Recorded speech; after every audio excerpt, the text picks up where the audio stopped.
అలీ గారు, పాత్రికేయ మిత్రులకి, మీడియా సోదరులకి, ఇక్కడికి వచ్చిన టాప్ డైరెక్టర్ అనిల్ రావుపూడి గారికి, అలాగే నిర్మాత హీరో శివాజీ గారికి, అలాగే మా డైరెక్టర్ సుధీర్ గారికి, అలాగే నా తోటి నటీనటులకి అందరికీ స్వాగతం, సుస్వాగతం, అందరికీ నమస్కారం. అలాగే బాస్ అనే సినిమాకి రైటర్గా పనిచేసి బిగ్ బాస్ని డైరెక్షన్ చేసిన అనిల్ రావుపూడి గారు ఈరోజు గెస్ట్గా రావటం చాలా ఆనందంగా ఉంది. అండ్ అలాగే కానీ ఒంగోలు జిల్లాలో ఏదో ఉందండి పవర్, అది చెప్తారు కదా, ఒంగోలు గిత్త ఫ్లాంతర్ కదరని శీతల్లా కరగజ్జాం, మంగోలియన్స్ లాగా ఒంగోలియన్స్ శివాజీ చెప్తానండి. నిజంగానే ఆ ఒంగోలు గిత్తకి ఎంత క్రేజ్ ఉందో నిజంగా చెప్తాను. ఎందుకంటే అప్పట్లో టి కృష్ణ గారు, మాధవ రంగారావు గారు, మంచి మ్యూజిక్ డైరెక్టర్ వందే మాత్రం శ్రీనివాస్ గారు, అలాగే గోపీచంద్ గారు, బి గోపాల్ గారు, ఇప్పుడు అనిల్ రావుపూడి గారు, శివాజీ గారు, ఇంకా ఎంతమంది తయారవుతున్నారో అక్కడ. నాకు బాగా ఫుడ్ కానీ కలమ్మ తల్లి ఏ జిల్లా అని కాదు, ఏ ప్రాంతం అని కాదు, ఏ క్యాస్ట్ అని కాదు, కలమ్మ తల్లి అందరినీ స్వాగతిస్తుంది, ఆశీర్వదిస్తుంది. ఎవరి దగ్గర టాలెంట్ ఉంటుందో వాళ్ళే ఇండస్ట్రీలో ఎదుగుతారు. ఫర్ ఎగ్జాంపుల్ శివాజీ ఎక్కడి నుంచి వచ్చాడు అనేది తన లైఫ్ నేను చూశాను. ఈ రోజున తను పక్కన యాక్ట్ చేస్తూ అన్న ఒక చిన్న షార్ట్ ఏమని చెప్పరా, మా ఊళ్ళో చూపించుకుంటాను అని చెప్పేవాడు. అట్లాంటి శివాజీ నిర్మాతగా నేను యాక్ట్ చేయటం, నాకు చెక్ ఇవ్వటం నిజంగా నాకు చాలా ఆనందంగా ఉంది. శివాజీ ఎక్కడి నుంచి వచ్చావు అనేది మర్చిపోవు నువ్వు, నాకు తెలుసు. అప్పుడు ఎలా ఉన్నావు, ఇప్పుడు అలాగే ఉన్నావు, ఇలాగే ఉండు, ఆల్ ది బెస్ట్. సో ఎందుకంటే తనతో పాటు చాలామంది ట్రావెల్ అవుతుంటారు ఆఫీస్లో, ఎప్పుడు నిరంతరం ఫుడ్ పెడుతూనే ఉంటాడు. ఫర్ ఎగ్జాంపుల్ ఇక్కడే ఉన్నాడు మన చిత్రం సీను. ఎస్, సో అందరినీ నా వాళ్ళు అనుకున్న వాళ్ళందరినీ పిలిచి వేషాలు ఇస్తుంటాడు. వాళ్ళకి తనకు తోచింది అంటే మరీ వాళ్ళు అనుకున్న అమౌంట్ ఇవ్వకపోయినా ఎంతో కొంత అమౌంట్ ఇచ్చి వాళ్ళని సాటిస్ఫై చేస్తాడు. That is great thing. And Sudheer విషయంలో చెప్పాలంటే first time debut film, and all the best Sudheer. ఎందుకంటే నేను చాలామంది ఆల్మోస్ట్ నేను యాక్ట్ చేసిన సినిమాలు ఫిగర్ నేను చెప్పుకోను, కానీ చాలామంది డైరెక్టర్లను చూసా. ఆల్మోస్ట్ ఇంకో 2 years పోతే ఇండస్ట్రీకి వచ్చి 50 సంవత్సరాలు అవుతుంది. 1978లో ఎంటర్ అయ్యాను, 78లో ఎంటర్ అయ్యాను ఇండస్ట్రీకి. అదే వీడిని చూస్తుంటే, రోహన్ని చూస్తుంటే నా చిన్నతనం గుర్తుకు వస్తుంటుంది. డ్రామా జూనియర్స్ ఆల్మోస్ట్ ఒక 6 or 7 నీకు 6 years ఉంటాయా, 5 1 year ఎక్స్ట్రా చెప్పాను, సారీ ఏమనుకోకు. 5 years. వీడికి సెకండ్ ప్రైజ్ వచ్చింది రాత్రి 1 గంటకి. నాకొద్దు, నాకు అదే కావాలి ఫస్ట్ ప్రైజ్ అనుకొని తీసుకుని వెళ్ళిపోతున్నాడు.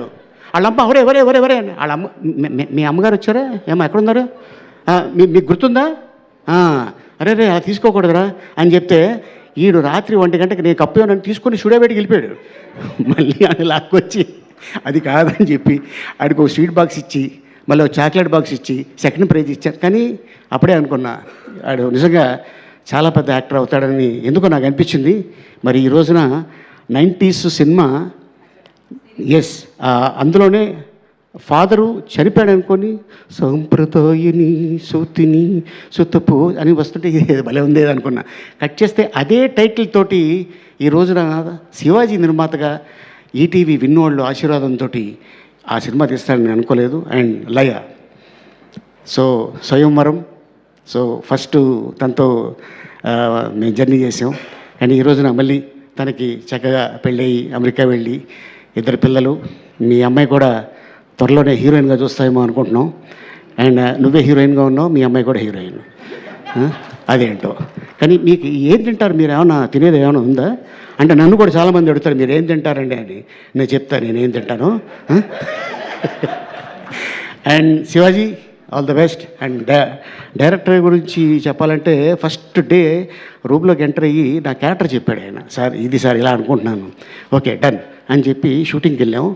ఎంత క్లారిటీగా ఉన్నాడంటే నిజంగానే డెఫినెట్గా ఇది హిట్ అయ్యింది అంటే first I appreciate director, then I appreciate తన్ని నమ్ముకున్న శివాజీని.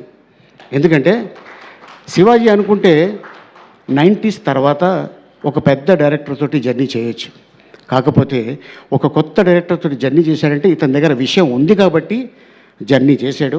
సో డెఫినెట్గా శివాజీ అండ్ సుధీర్ డెఫినెట్గా ఇది నేను చెప్తున్నాను కదా, హిట్ అయితే ఇండస్ట్రీ నిన్ను భుజాల మీద మోస్తుంది. All the best and thank you so much Shivaji, all the best. ఇది పెద్ద హిట్ అవ్వాలని భగవంతుని మనస్ఫూర్తిగా కోరుకుంటున్నాను. All the best. అండ్ అలాగే ఇది సక్సెస్ మీట్ రోజున ఒక అద్భుతమైన విషయం నేను చెప్తాను. ఈ పాయ సాంగు నేను సరదాగా పాడుతుంటే అన్న ఏంటన్నా ఈ పాయ ఏంటి అన్నాడు. లేదురా ఇది ఓల్డ్ సిటీలో ఒక అతను ఉంటాడు షాబుద్దీన్ అని, అతను ఒక పాట పాడాడు, అది ఎందుకో సరదాగా పాడుతూ ఉంటాను నేనంటే ఇది హిందీలో ఫలానా జాజిబూష ఆయా హైదరాబాద్కు ఆయా పాయా ఖాయా గాయా అని ఇలా పాడుతుంటే అన్న అతను ఉన్నాడా అన్నాడు. అరే ఉన్నాడు రా బాబు అని చెప్పి ఇమ్మీడియట్గా అతన్ని పిలిచి హిందీ పాటని తెలుగులో తను దగ్గరుండి రాయించి తెలంగాణ యాసలో భాషలో అండ్ మ్యూజిక్ భోలే తను మ్యూజిక్ చేసి ఈ పాట చేసిన తర్వాత అన్న దీన్ని ఎవరిని పెడితే బాగుంటుంది అని తను సడన్గా ఫోన్ చేసి అన్న బండ్ల గణేష్ అయితే ఎలా ఉంటుంది అన్నాడు. అరే బాగానే ఉంటుందిరా. కట్ చేస్తే షూటింగ్కి వెళ్ళాము రామోజీ ఫిల్మ్ సిటీలో. అప్పటిదాకా ఎండ ఉంది. సాంగ్ స్టార్ట్ అవ్వగానే భయంకరమైన వాన. ఎట్టంటి వాన అంటే మొత్తం అయిపోయాం మొత్తం యూనిట్ అంతా. లక్కీగా ఏంటంటే అది ఒక ధాబాలో కాబట్టి లోపల అన్న ఇక్కడ చేసుకుందాం అని షూటింగ్ ఎక్కడ ఆపల. 2 daysలో మీరు చెప్తే నంబర్ ఈ పాట అంతా 2 daysలో dance master and director and producer ముగ్గురు అనుకొని టక తీశారు. కానీ పాట రిలీజ్ అయిన తర్వాత ఇప్పుడు రీసెంట్గా జస్ట్ 2 days అవుతుంది నేను దుబాయ్ నుంచి వచ్చి, మా కజిన్ వాళ్ళ చిన్న పాప 2 years కూడా కాల, ఆ పాపకి ఈ పాయ పాట వేస్తేనే అండం తింటుందంట. అన్న ఏంటన్నా ఈ దీంట్లో మ్యాజిక్ ఏంటన్నా అన్నాడు. అరే మీ అమ్మాయి పాయ తింటలేదు కదా, భోజనంగా తింటుంది, అది ఏరా పాట ఏరా అన్న. ఎస్. సో అట్టాగే మొన్న రిలీజ్ అయిన సినిమా బిగ్ బాస్ గారిది మనశంకర వరప్రసాద్ మీసాల పిల్ల, అసలు అది మామూలు విషయం కాదు. మీసాల పిల్ల అంటే ఇలాగే ఉంటారు. ఎస్. సో డెఫినెట్గా అండ్ ఆ పాటలో ఎంత పవర్ ఉన్నది అంతే పవరు ఈ పాయ పాటలో. And all the best Shivaji and director. Thank you so much.